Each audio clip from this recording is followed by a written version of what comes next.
আসসালামু আলাইকুম সুপ্রিয় দর্শক, শুরুতেই জানিয়ে দেব সর্বশেষ পাওয়া আপডেট তাজা খবর। পাবনায় পুলিশের সঙ্গে চেয়ারম্যান প্রার্থীর সমর্থকদের সংঘর্ষ।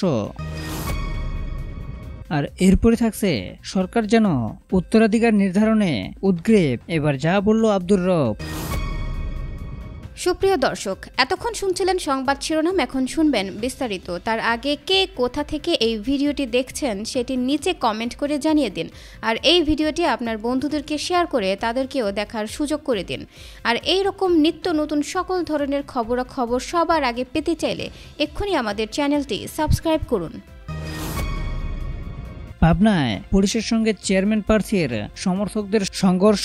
পাবনার সুজানগড় উপজেলায় নির্বাচনী প্রচারণায় হট্টগোল নিয়ে পুলিশের সঙ্গে চেয়ারম্যান প্রার্থী শাহিনুজ্জামান শাহিনের সমর্থকদের পাল্টাপাল্টি ধাওয়ার ঘটনা ঘটেছে।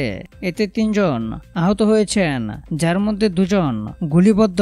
পরে পুলিশ 3 জনকে দেশীয় অস্ত্রসহ আটক করে উপজেলার ভয়ানক কালীর মোড়ে বৃহস্পতিবার বিকেলে 6টার দিকে এই ঘটনা ঘটে। গুলিবদ্ধ হলেন বাদশা ও মতিন। আহত অন্য ব্যক্তি হলেন আব্দুল আউয়াল। তাদের সবাইকে পাবনা জেনারেল হাসপাতালে ভর্তি করা হয়েছে। পুলিশ ও স্থানীয় সূত্রে জানা যায়, সুজানগড় উপজেলা পরিষদ নির্বাচনে চেয়ারম্যান পদে 2 জন প্রতিদ্বন্দ্বিতা করছেন। একজন উপজেলা আওয়ামী লীগের সভাপতি ও সাবেক পৌর মেয়র আব্দুল ওহাব, অন্যজন হলেন বর্তমান চেয়ারম্যান ও উপজেলা আওয়ামী লীগের সাধারণ সম্পাদক শাহিনুজ্জামান শাহিন। এরপরে থাকছে সরকার যেন উত্তরাধিকার নির্ধারণে উদ্গ্রীব, এবার যা বলল আব্দুর রব। জেএসডি সভাপতি আসম আব্দুর রব বলেছেন, বাংলাদেশ রাজতন্ত্র নয়। কার মৃত্যুর পরে কে রাজা হবেন বা কে রাষ্ট্র ক্ষমতার উত্তরাধিকারী হবে তা পূর্ব নির্ধারণের দরকার নেই। সরকারের আচরণে আর বক্তব্যে মনে হয় ইহা একটি রাজতন্ত্র, তাই সরকার যেন উত্তরাধিকার নির্ধারণে উদ্গ্রীব। শুক্রবার জাতীয় সমাজতান্ত্রিক দল জেএসডির স্থায়ী কমিটির সভায় সভাপতির বক্তব্যে তিনি এসব কথা বলেন।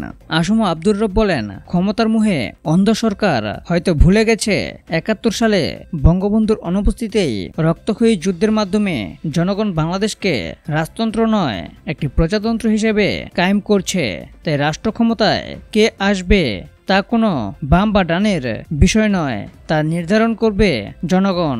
তিনি আরো বলেন, জনগণের সম্মতি ও সমর্থনবিহীন জালিয়াতিপূর্ণ নির্বাচনের মাধ্যমে দীর্ঘদিন ক্ষমতা ধরে রেখে সরকার ভয়ের সংস্কৃতি সম্পূর্ণ এক চরম ফ্যাসিবাদী ব্যবস্থা করছে।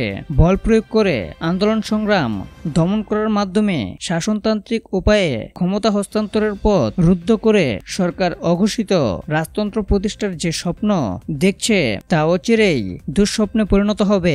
সরকার পতন এবং গণবিরোধী রাষ্ট্র ব্যবস্থা উচ্ছেদে জাতিকে ঐক্যবদ্ধ করে দ্বিতীয় মুক্তিযুদ্ধে ঝাঁপিয়ে পড়তে হবে।